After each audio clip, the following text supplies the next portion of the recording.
ম্যাকগ্রেগরের x ও Y তত্ত্ব। Douglas McGregor তার এই থিওরি এক্স এবং থিওরি ওয়াই এর জন্য অনেক বেশি আলোচিত এবং বিখ্যাত। তো তার একটি বিখ্যাত বই the human side of enterprise, বইটিতে উনি মানুষের আচরণকে দুটি ভিন্ন দৃষ্টিকোণ থেকে ব্যাখ্যা করেছেন। একটি দিক হচ্ছে নেতিবাচক, আরেকটি হচ্ছে ইতিবাচক। নেতিবাচক দিকটিকে তিনি এক্স তত্ত্ব হিসেবে ব্যাখ্যা করেছেন, ইতিবাচক দিকটিকে তিনি ওয়াই তত্ত্ব হিসেবে ব্যাখ্যা করেছেন। একই প্রতিষ্ঠানে ভিন্নধর্মীর বিপরীত ধর্মী মানুষের বিচার বিশ্লেষণ করেছেন এবং ব্যবস্থাপক তাদের কর্মীদের যে আচরণ সে অনুযায়ী কাজ আদায়ের জন্য ব্যবস্থা নেওয়ার জন্য পরামর্শ দিয়েছেন। তো এক্স তত্ত্বের ক্ষেত্রে এই প্রতিষ্ঠানের শ্রমিক কর্মীদের মন মানসিকতা অত্যন্ত নিম্নমানের হিসাবে উনি গণ্য করেছেন এবং এই ক্ষেত্রে প্রতিষ্ঠানের যিনি ব্যবস্থাপক থাকবেন উনি কাজ আদায়ের জন্য ওই শ্রমিক কর্মীদেরকে ভয়ভীতি প্রদর্শন এবং শাস্তি প্রদানের মাধ্যমে কাজ আদায়ের চেষ্টা করে থাকবেন এবং ব্যবস্থাপক প্রতিষ্ঠানের সর্বসেবা হিসাবে নিজেকে গণ্য করে থাকেন। তিনি মনে করেন প্রতিষ্ঠানের কর্মীরা কাজকে ফাঁকি দেয়, সেজন্য শাস্তি প্রদানের মাধ্যমে, ভয়ভীতি প্রদানের মাধ্যমে কাজ আদায় করাটা জরুরি। তো এক্স তত্ত্বের ক্ষেত্রে মানুষ কর্মবিমুখ হয়, কাজকে অপছন্দ করে, দায়িত্ব এড়িয়ে চলতে চায় এবং এই ক্ষেত্রে ব্যবস্থাপক কাজ আদায়ের জন্য ভীতি প্রদর্শন এবং শাস্তি প্রদান করে থাকেন।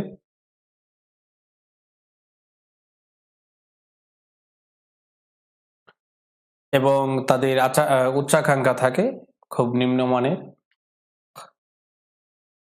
এক্ষেত্রে কাজ আদায়ের জন্য প্রেষণ হচ্ছে ভয় এবং শাস্তি, এবং নেতৃত্ব হচ্ছে স্বৈরাচারী এবং নেতা যেহেতু ভয়ভীতি প্রদর্শনের মাধ্যমে কাজ আদায় করে থাকেন, তাদের মতামত গ্রহণ করতে চান না, কারণ তিনি মনে করেন যে কর্মীরা কাজ করতে চায় না, ফাঁকি দিতে চায়, তাদেরকে এই ভয়ভীতির মাধ্যমেই কাজ আদায় করতে হবে। তো স্বৈরতান্ত্রিক নেতৃত্বে এই ক্ষেত্রে নেতৃত্ব হয়। ওয়াই তত্ত্বে হচ্ছে প্রতিষ্ঠানের শ্রমিক কর্মীদেরকে উৎপাদনের উপকরণ হিসাবে গণ্য করা হয় এবং তাদেরকে ব্যবস্থাপনার অংশ হিসাবে গণ্য করা হয় এবং তাদের ক্ষেত্রে ধরা হয় যে যদি কর্মপরিবেশ ভালো হয় তাহলে কিন্তু তারা স্বেচ্ছায় এই প্রতিষ্ঠানের জন্য কাজ করে থাকে। তো এই ধরনের মানুষ কিন্তু কাজকে পছন্দ করে এবং দায়িত্ব নিতে চায় এবং কাজের জন্য তারা স্বীকৃতি প্রত্যাশা করে এবং সউদ্যোগে চলতে চায়। উৎসাহ দিয়ে তাদেরকে কাজ আদায় করতে হয়, যেহেতু তারা কাজ করতে পছন্দ করে। পরিবেশ সৃষ্টি এবং উৎসাহ দেওয়াটা জরুরি। তারপর সৃষ্টিশীল উত্তম সিদ্ধান্ত গ্রহণে সহায়তা করে থাকে। এক্ষেত্রে তারা যেহেতু নিজ দায়িত্বে এই কাজ পছন্দ করে, কাজটিকে নিজের মতো করতে চায়, এজন্য তাদেরকে উৎসাহ এবং কাজের পরিবেশ সৃষ্টি করাটা জরুরি। এক্ষেত্রে নেতৃত্ব হয় গণতান্ত্রিক এবং পরামর্শমূলক, কারণ এই কর্মকর্তা যারা থাকে তাদের সাথে সলা পরামর্শ করেই যে কোনো সিদ্ধান্ত নেওয়া হয় এবং বাস্তবায়ন করা হয়। ডগলাস ম্যাকগ্রেগর এক্স তত্ত্বে তিনি পশ্চাৎপদ শ্রমিকদের মানসিক অবস্থা তুলে ধরেছেন, যা নিম্ন পর্যায়ের অভাব পূরণের মাধ্যমে তাদেরকে কাজে উদ্বুদ্ধ করা সম্ভব। এবং ওয়াই তত্ত্বের ক্ষেত্রে কর্মীদের কাজের পরিবেশ সৃষ্টির মাধ্যমে তাদেরকে কাজ আদায়ের কথা বলেছেন, কারণ তারা যেহেতু কাজ পছন্দ করে, সেজন্য তাদের জন্য পরিবেশ তৈরি করতে পারলেই তাদেরকে দিয়ে কাজ আদায় করানো সম্ভব। মাস্লোর চাহিদা সোপান তত্ত্ব। মানুষের অভাব অসীম, এই অসীম অভাব কিভাবে পূরণ করা যায়, এবং এই একটি অভাব পূরণ শেষ হয়ে গেলে মানুষের নিত্য নতুন অভাব তৈরি হয়। এই অভাব কিভাবে পূরণ করা যায় তা নিয়ে কিন্তু কাজ করেছেন আব্রাহাম মাসলো।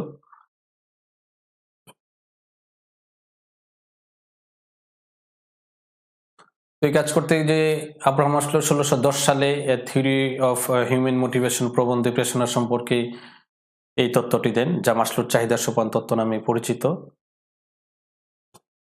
তো এই তত্ত্বর মৌলিক ধারণাসমূহ হচ্ছে মানুষের প্রেষিত আচরণের ভিত্তি হলো অভাব বা চাহিদা। মানুষের চাহিদা 5 প্রকার। চাহিদাগুলো পর্যায়ক্রমিক, অর্থাৎ পূর্ববর্তী চাহিদাগুলো পূরণ না হওয়া পর্যন্ত পরবর্তী স্তরের চাহিদা পূরণের চেষ্টা করে না, এবং বিদ্যমান স্তরে যে সকল উপাদানের মাধ্যমে ব্যক্তির যত বেশি চাহিদা পূরণ করা সম্ভব সেই সকল উদ্দীপকের মাধ্যমেই ওই পর্যায়ে প্রেষিত করা যায়, এবং অপূর্ণ যে চাহিদা থাকে তা পরবর্তী চাহিদার ভিত্তি হিসাবে কাজ করে থাকে। তো চাহিদা চাহিদা হচ্ছে মানুষের কোনো কিছুর প্রতি অভাব বোধ করা এবং তা পূরণের সামর্থ্য থাকা, এবং সোপান হচ্ছে মূলত সিঁড়ি।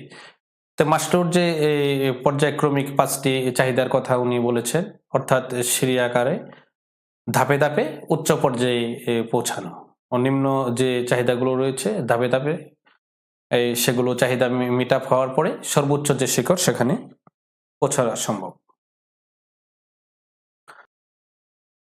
তো মাসলোর চাহিদা সোপান তত্ত্বের সর্বনিম্ন স্তর হচ্ছে জৈবিক চাহিদা। জৈবিক চাহিদা হচ্ছে মূলত ন্যূনতম বাঁচার বা জীবন ধারণের প্রয়োজনকে এই জৈবিক চাহিদা বলা হয়। তো এই জৈবিক চাহিদাগুলোর মধ্যে রয়েছে অন্ন, বস্ত্র, বাসস্থান। তো এই জৈবিক চাহিদা যে উপাদানগুলো রয়েছে সেগুলো মানুষকে বাঁচার যে মৌলিক নিশ্চয়তা সেটি দেয়, এবং একজন ব্যক্তি কিন্তু তার যে বেঁচে থাকার অধিকার সেটাই কিন্তু প্রথমে ভোগ করতে চায়। তো জৈবিক চাহিদা পূরণ না হলে কিন্তু পরবর্তী যে চাহিদা সেগুলো কিন্তু কর্মচারী বা কর্মকর্তা যারা রয়েছে তারা কিন্তু অনুভব করে না। তো একটি প্রতিষ্ঠান প্রয়োজনীয় যেই মৌলিক চাহিদাগুলো রয়েছে, পাশাপাশি বাসস্থান, কর্মক্ষেত্রে পর্যাপ্ত আলো বাতাসের ব্যবস্থা করা, বিশ্রামের ব্যবস্থা করা, এগুলোর মাধ্যমে নিশ্চিত করতে পারে। তো জৈবিক চাহিদা পূরণ হয়ে যাওয়ার পর মানুষের মধ্যে যে চাহিদাটা তৈরি হয় সেটি হচ্ছে নিরাপত্তার চাহিদা। প্রত্যেক ব্যক্তি তার ব্যক্তিগত জীবন, তারপর পরিবারের জীবন, সে ঝুঁকি এবং অনিশ্চয়তা থেকে মুক্তি চায়। পাশাপাশি তার কর্মক্ষেত্রের নিরাপত্তা, তার স্বাস্থ্যগত নিরাপত্তা, এই বিষয়গুলোও কিন্তু জড়িত এর সাথে। সম্পত্তির নিরাপত্তা, তার কর্মক্ষেত্রে যাতে সে সৎ থাকতে পারে সেই বিষয়গুলো। তো একটি প্রতিষ্ঠান তার কর্মীদের স্বাস্থ্যগত বিষয়, তারপর যে তার চাকুরির নিরাপত্তা সেই বিষয়টি নিশ্চিত করতে পারে। তারপর চাকুরির সাথে তার আর্থিক যে বিষয়গুলো জড়িত, আর্থিক নিরাপত্তা বা প্রভিডেন্ট ফান্ড, গ্র্যাচুইটি, পেনশন, এই বিষয়গুলো, জীবন বীমা, এই বিষয়গুলো কিন্তু নিশ্চয়তা বিধানের মাধ্যমে নিরাপত্তা নিশ্চিত করতে পারে। তো নিরাপত্তার চাহিদা নিশ্চিত হয়ে যাওয়ার পর বা পূরণ হয়ে যাওয়ার পর মানুষ সামাজিক চাহিদা অনুভব করে। সামাজিক চাহিদা হচ্ছে মানুষের সাথে মিলেমিশে চলা, সামাজিক বিভিন্ন কার্যক্রমে অংশগ্রহণ করা। তো মানুষকে আপন করে নেয়ার যে চাহিদা সেটা হচ্ছে সামাজিক চাহিদা। তো মানুষের সাথে মিশতে পারা, তারপর প্রেম, ভালোবাসা, বিবাহ বন্ধনে আবদ্ধ হওয়া, এগুলো হচ্ছে কিন্তু সামাজিক চাহিদা। তো একটি প্রতিষ্ঠান তার কর্মীদের জন্য সামাজিক কর্মকাণ্ডে যাতে সে অংশগ্রহণ করতে পারে সেই ব্যবস্থা করা, তারপর ক্যান্টিন রুম চালু করা, কমন রুম চালু করা, ব্যবস্থা করা যাতে সে সামাজিক চাহিদা সে মিট আপ করতে পারে। পাশাপাশি দলবদ্ধভাবে যাতে সে কার্যক্রমে অংশ নিতে পারে সেই বিষয়গুলো নিশ্চিতের মাধ্যমে একটি প্রতিষ্ঠান সামাজিক চাহিদা পূরণ করতে পারে। তো সামাজিক চাহিদার মধ্যে বন্ধুত্ব, পরিবার গঠন, মানুষের সাথে ঘনিষ্ঠতা, স্নেহ, ভালোবাসা, আন্তরিকতা, মিলেমিশে চলা, এই বিষয়গুলো। তো সামাজিক চাহিদা পূরণ হয়ে যাওয়ার পর মানুষ আত্মতৃপ্তির এই চাহিদা অনুভব করে। আত্মতৃপ্তির চাহিদাগুলো হচ্ছে আত্মমর্যাদা, তার কাজের স্বীকৃতি, তার খ্যাতি, অহংবোধ, প্রভাব, প্রতিপত্তি, এই বিষয়গুলো। তো একটি প্রতিষ্ঠান তার কর্মচারীদের ভালো কাজের পরিবেশ, বড় অফিস, তারপর দামি সুন্দর গাড়ি, সুন্দর বাড়ি উপহার প্রদানের মাধ্যমে আত্মতৃপ্তির এই চাহিদাগুলো পূরণ করতে পারে। আত্মতৃপ্তির চাহিদা পূরণ হয়ে যাওয়ার পর সর্বোচ্চ যে চাহিদা সেটি হচ্ছে আত্মপ্রতিষ্ঠার চাহিদা, অর্থাৎ মানুষ তার সর্বোচ্চ যে কর্মক্ষমতার সম্ভাবনা সেটা সর্বোচ্চ শিখরে আরোহণ করা, অর্থাৎ অধ্যবসায় ও পরিশ্রমের মাধ্যমে সামর্থ্য ও সম্ভাবনা সর্বোচ্চ শিখরে আরোহণ। তো একজন সাধক যদি এই সাধকের কথা চিন্তা করি, তার সর্বোচ্চ সেলফ অ্যাকচুয়ালাইজেশন হচ্ছে বা আত্মপ্রতিষ্ঠার চাহিদা হচ্ছে তার ধ্যান বা সাধনার মাধ্যমে ঈশ্বরের সান্নিধ্য লাভ করা বা ঈশ্বর প্রাপ্তি। তো সাহিত্যের একজন ব্যক্তির ক্ষেত্রে তার সাহিত্যকর্মের মাধ্যমে কিভাবে অমর হয়ে থাকতে পারে সেটা, অথবা একজন বিজ্ঞানীর কথা যদি ধরি, বর্তমান যে করোনা ভাইরাসের যে চলমান অবস্থা, তো এই টিকা যে আবিষ্কার করবে সেও কিন্তু তার যে কর্মের মাধ্যমে সে কিন্তু অমর হয়ে থাকবে। তো একটি প্রতিষ্ঠান তার কর্মকর্তা কর্মচারীদেরকে অধিক কর্তৃত্ব ক্ষমতা এবং গুরুত্বপূর্ণ সিদ্ধান্ত গ্রহণের ক্ষমতা প্রদান, এগুলোর মাধ্যমে এই আত্মপ্রতিষ্ঠার চাহিদা পূরণ করতে পারে। তো মাস্লোর চাহিদা সোপান তত্ত্বের জৈবিক চাহিদা কিন্তু দেশ বা অঞ্চল ভেদে একটু ভিন্ন হতে পারে। তো এই ছিল মাস্লোর চাহিদা সোপান তত্ত্বর পর্যায়ক্রমিকতা, এবং এই চাহিদাগুলো কিন্তু ধাপে ধাপে উপরের দিকে এই সোপান বা সিঁড়ি আকারে নিচ স্তরের চাহিদা পূরণ হয়ে যাওয়ার পর ধাপে ধাপে উচ্চ স্তরের চাহিদা মানুষের মধ্যে সৃষ্টি হবে এবং পূরণ করার চেষ্টা করবে। হার্জবার্গের দ্বিউপাদান তত্ত্ব। হার্জবার্গের দ্বিউপাদান তত্ত্ব। তো ফ্রেডরিক হার্জবার্গ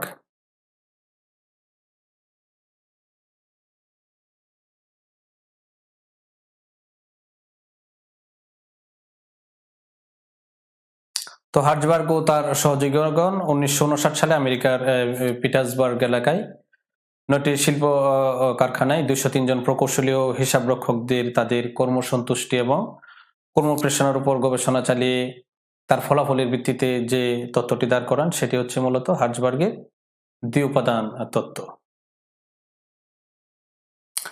তারা কাঠামোগত প্রশ্নের মাধ্যমে সাক্ষাৎকার গ্রহণ করেন। তাদের প্রশ্ন ছিল কখন কি পরিস্থিতিতে চাকরি তাদের সবচেয়ে ভালো লাগে এবং কোন পরিস্থিতিতে সবচেয়ে খারাপ লাগে, এবং কতিপয় উপাদানের উপস্থিতি কর্মীদেরকে সন্তুষ্ট করে, কিছু উপাদানের অনুপস্থিতি কর্মীদেরকে অসন্তুষ্ট করে। তো সন্তুষ্ট দানকারী বা প্রেষণামূলক উপাদান একটি ছিল, অন্যটি হচ্ছে রক্ষণাবেক্ষণমূলক বা অসন্তুষ্ট সৃষ্টিকারী উপাদানসমূহ। তো সন্তুষ্টকারী উপাদান বা প্রেষণামূলক উপাদান সমূহ হচ্ছে যে উপাদানগুলো কর্মীদেরকে তাদের কর্মক্ষেত্রে কাজে প্রেষণা দিয়ে থাকে। তো এই উপাদানগুলো যদি অনুপস্থিত থাকে তাহলে কিন্তু কর্মীদের প্রেষণা থাকে না কাজে, তারা গতানুগতিকভাবে কাজ করার চেষ্টা করে। যেমন একজন কর্মী তার কাজের স্বীকৃতি, তাদের কৃতিত্ব, এবং যখন কোনো কর্মীকে তাদের দায়িত্ব দেওয়া হবে, দায়িত্ব যাতে সে সঠিকভাবে পালন করতে পারে তার জন্য প্রয়োজনীয় কর্তৃত্ব প্রদান করা, তারপর কাজের অগ্রগতি অর্জন, ব্যক্তিক উন্নয়নের সুযোগ তৈরি করা যাতে নিজেকে সমৃদ্ধ করা যায়, আরো দক্ষভাবে তৈরি করা যায়। তো এই প্রেষণামূলক উপাদান সমূহ যদি বেশি দেওয়া যায় তাহলে কর্মীরা কিন্তু বেশি সন্তুষ্ট হয়, কিন্তু এগুলা যখন কম থাকে, প্রতিষ্ঠানে ঘাটতি থাকে, তখন কিন্তু তারা অসন্তুষ্ট কম হয়। তার মানে এই নয় যে তারা অসন্তুষ্ট হবে, এই উপাদানগুলোর প্রয়োগ হচ্ছে একমুখী। তারপর হচ্ছে রক্ষণাবেক্ষণ মূলক বা অসন্তুষ্ট সৃষ্টিকারী উপাদান সমূহ, যা হাইজিন ফ্যাক্টর নামে অভিহিত করা হয়, যা মেডিকেল টার্ম হতে নেওয়া হয় এটি। তো এই রক্ষণাবেক্ষণমূলক উপাদান সমূহ হচ্ছে যেমন স্বাস্থ্যের উন্নতি রক্ষণাবেক্ষণের জন্য প্রয়োজন কিন্তু স্বাস্থ্যের উন্নতি ঘটায় না, এরকম একটি বিষয়। তো রক্ষণাবেক্ষণমূলক উপাদানের মধ্যে রয়েছে বেতন, তাদের কর্মীদের চাকরির নিরাপত্তা, কোম্পানির নীতি ও প্রশাসন কর্মের উপযোগী, তারপর মানসম্মত তত্ত্বাবধান ব্যবস্থা, ব্যবস্থাপক বা তত্ত্বাবধায়কের সাথে কর্মীদের আন্তঃব্যক্তিক সম্পর্ক, সৌহার্দ্যপূর্ণ সম্পর্ক, সহকর্মীদের সাথে সম্পর্ক, অধস্তনদের সাথে নির্বাহীর সুসম্পর্ক, তাদের ব্যক্তিগত জীবন, কর্মপরিবেশ, তারপর হচ্ছে পদমর্যাদা। তো এই বিষয়গুলা যখন কাম্যমানের থাকবে এবং প্রতিষ্ঠানের কর্মীরা মনে করে যে এই উপাদানগুলো কাম্যমানের থাকা উচিত প্রতিষ্ঠানে, যখন এগুলোর ঘাটতি থাকে তখন তারা অসন্তুষ্ট হয় এবং এগুলোকে আদায় করার জন্য তারা প্রয়োজনে আন্দোলন করে থাকে। তো এগুলো যেহেতু তাদের অধিকার হিসাবে মনে করে, তো যদি এগুলোর উপাদানের উপস্থিতি যদি বেশিও থাকে তাহলেও কিন্তু তারা যে সন্তুষ্টি হবে তা কিন্তু নয়, দীর্ঘমেয়াদী এই প্রেষণার ক্ষেত্রে কোনো প্রভাব বিস্তার করে থাকে না। এই উপাদানগুলো কাম্যমানের থাকাটাই জরুরি এবং কাম্যমান থাকাটা তাদের অধিকার হিসাবে গণ্য করা হয়। এমপ্লয়ি যদি ডিসস্যাটিসফাইড থাকে, আনমোটিভেটেড থাকে, তখন যদি রক্ষণাবেক্ষণমূলক বা হাইজিন ফ্যাক্টরগুলো নিশ্চিত করা যায় তখন কিন্তু এমপ্লয়ি নট ডিসস্যাটিসফাইড তারা অসন্তুষ্ট হবে না, কিন্তু কৃষিতেও হবে না। আবার যখন মোটিভেশনাল ফ্যাক্টরগুলো নিশ্চিত করা হবে তখন তারা কিন্তু সন্তুষ্টি হবে, আবার কাজে কর্মক্ষেত্রে তারা প্রেষিতও থাকবে, মোটিভেটেড থাকবে। তো দুটি উপাদানই যখন নিশ্চিত করা হবে তখন কিন্তু প্রতিষ্ঠানের জন্য মঙ্গলজনক, তারা প্রেষিত হবে, প্রতিষ্ঠানের জন্য তারা কাজ করবে। তো আজকের আলোচিত বিষয়গুলো ছিল প্রেষণার সংজ্ঞা, তারপর প্রেষণা চক্র, তারপর প্রেষণার গুরুত্ব, প্রেষণার সাথে উৎপাদনশীলতার সম্পর্ক, প্রেষণা দানের উপায় বা পদ্ধতি, ম্যাকগ্রেগরের এক্স ও ওয়াই তত্ত্ব,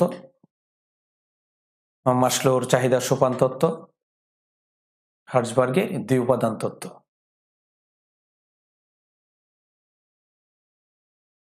তো সবাই ভালো থাকবে, সুস্থ থাকবে, এই কামনায় আজকের মতো এখানেই সমাপ্ত ঘোষণা করছি। সবাইকে ধন্যবাদ।